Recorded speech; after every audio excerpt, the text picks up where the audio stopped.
Magandang hapon sa inyo guys. At yan sa ating mga taga-supporter. Maraming salamat po sapagkat hindi nyo ako kinalilimutan.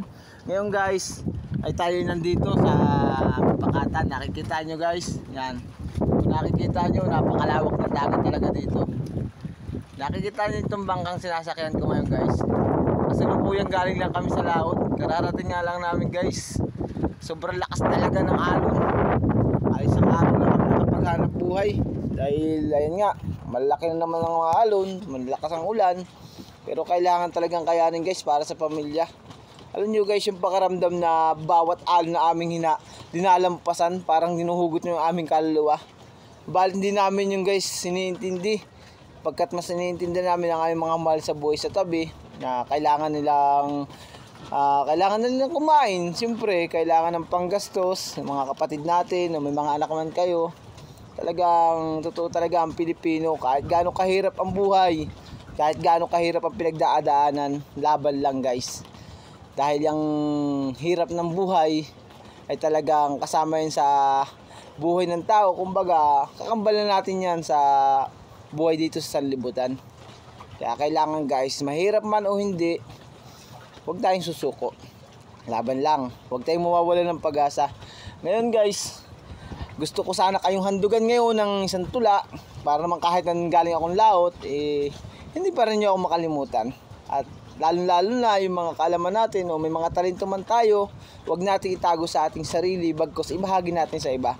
Kasi baka ito'y maging inspirasyon ng iba, ito yung maging daan para mas lalo silang magsikap at magpakatatag. Ito guys na aking tutulay sa inyo ay hindi ko lang basta ginawa, sapagkat ito talaga yung nangyari sa buhay namin at may pinagdaanan.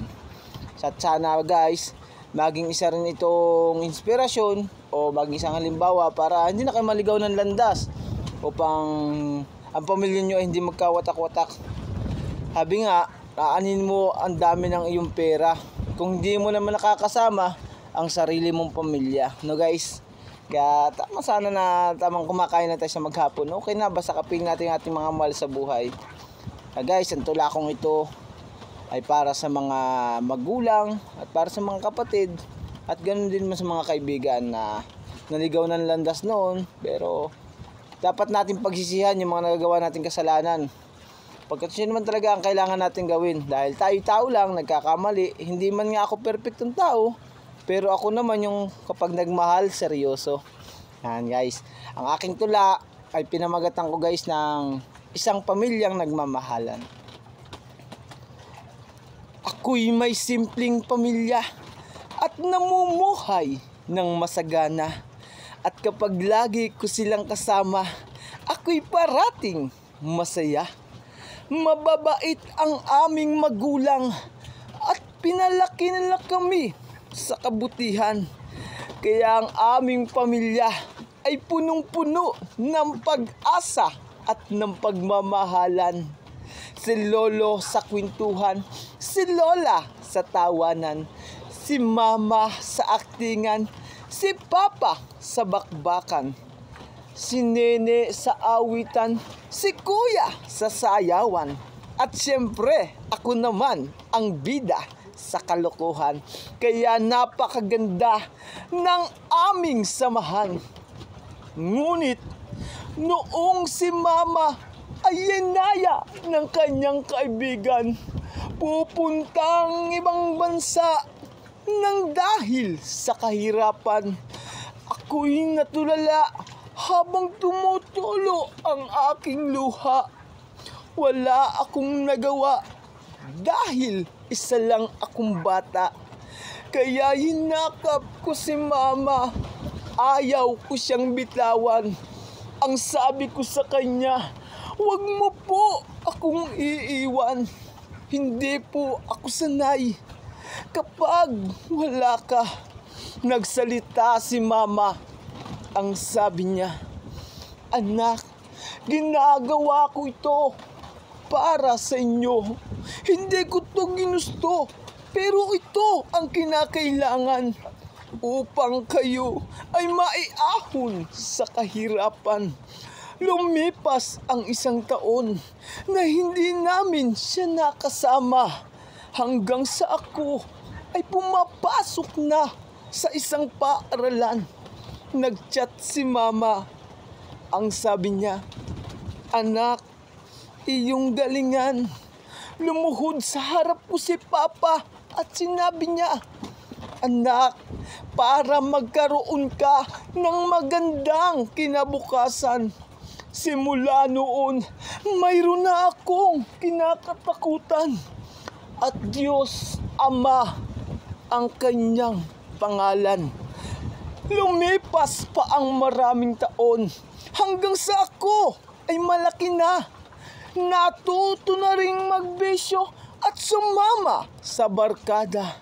At ang aking magulang, mahilig pa rin akong payuhan.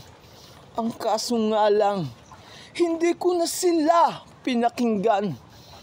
Dahil sa aking sarili ng pinaniniwalaan, hanggang sa hindi ko inaasahan, ako ay naparatangan, kaya ako ay nabilanggo sa isang piitan. Kung ako lamang ay nakinig sa kanilang mga payo, baka siguro maganda na ang kinabukasan ko. Buti na lang meron akong naging mga kaibigan na tumutulong sa akin sa tuwing ako'y nangangailangan. At ang aking magulang, hindi pa rin ako pinabayaan. Kaya sila ang dahilan ng aking pagbabago. At ang mga payo na nila ay mananatiling nakatatak sa isipan ko. At ngayon, akin ang naunawaan na kay sarap talagang mabuhay sa mundo kapag ang pamilya ay kumpleto. Wow. Salamat guys. Salamat po. Yan guys, tandaan nyo po, kahit ano man ang pagdaanan natin at kahit anumang pagsubok ang dumating sa atin, magulang pa rin ang unang nating malalapitan. Oo, ang dami nating barkada, ang dami nating kaibigan. Pero pagdating ng gipitan, magulang pa rin ang number 1. Tandaan natin guys, huwag nating sasayangin ang panahon na kasama pa natin sila, sapagkat lahat ng linalang ng Diyos sa mundo ay maglalaho. Kaya hanggang ngayon, malakas pa man sila, ay paramdam na natin kung gaano natin sila kamahal. Iparamdam natin kung gaano sila kahalaga para sa atin. Guys, sana po huwag niyo munang huhusgahan ang mga taong nasa loob ng kulungan, sapagkat ang nasa loob ng kulungan ay hindi po natin alam kung ano talaga ang kanilang pinagdaanan. Huwag po natin sila agad huhusgahan, bagkus bigyan natin sila ng pagkakataong tanungin kung bakit sila nasa loob ng pitan. Dahil hindi po lahat ng nakakulong ay makasalanan, bagkus kinakapos lang po sa kapalaran.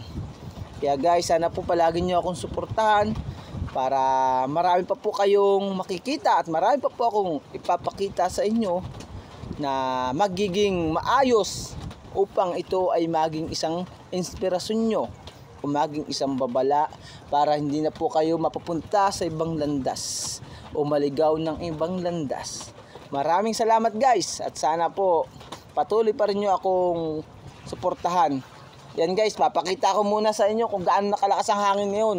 Kahit medyo umuulan na guys, ay patuloy pa rin tayo sa ating pagbibideo upang makita naman nyo guys na tayo ay totoo at pawang katotohanan lang ang ating mga kinukwento. Hindi po kabulaanan at hindi kasinungalingan, pagkat si Kuya Siomay ay nagsasabing pawang katotohanan lang. Maraming salamat guys, at sana po abangan nyo pa yung susunod nating mga video. Thank you guys, sana po ipapashare na lang po at ipapaluwas din po para patuloy po na mapanood nyo ang aking mga video.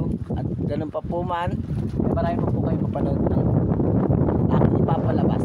Maraming salamat guys, and I love you and I miss you. Mahal ko kayo guys, kaya sana mahal nyo rin ako. Thank you guys.